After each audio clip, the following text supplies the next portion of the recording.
this is ridiculous. Am I, after 90 years old, going to have my womb open? And then the angel gets angry and says, you shouldn't laugh. This is not a joke. Therefore, his name is Yitzhak, laugh.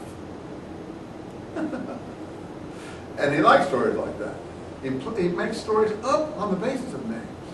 Now, are they true stories? I personally don't think they are, but they're fun. They're, you know, what do we know? Look at least they try to know something about their ancestors. I challenge most of you in this class, tell me a story about your great-great-great-grandfather. What? I'll bet most of you don't even know his name.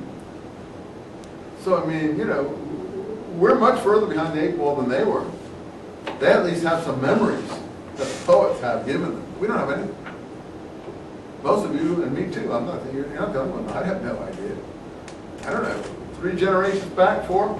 After that, it's anything could be. So we can laugh at these people until we look at ourselves. And then we realize how ignorant we are. So one shouldn't be considering these people certainly are no more ignorant than us. In fact, they are less so. They have a few more stories. I don't know how accurate they are, but they're good stories and they're attractive. Okay, so it's based on the Hebrew word. There's another story, for instance. You know the story about Moses?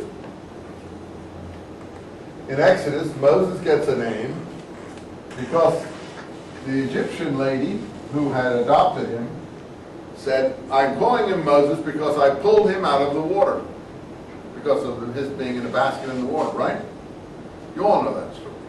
Well, that's because in Hebrew, to pull out is Moshe. I pull him out. But the fact of the matter is that, first of all, the Egyptian lady probably didn't know Hebrew. So she wouldn't have given him a Hebrew name in the first place.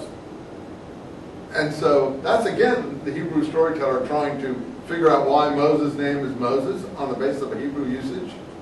But in fact, Moses, in English and in Greek and other languages, is a very good Egyptian name. A lot of the, I forget how you, I don't remember how you spell it, but anyway. I don't know like that. Most of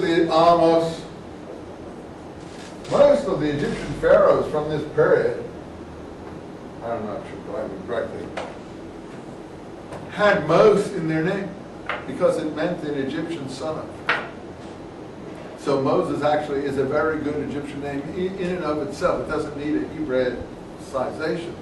But the writer feels it wants to Hebraicize everything and tell a good story about it, and so he does. Do we think these stories are true? You can.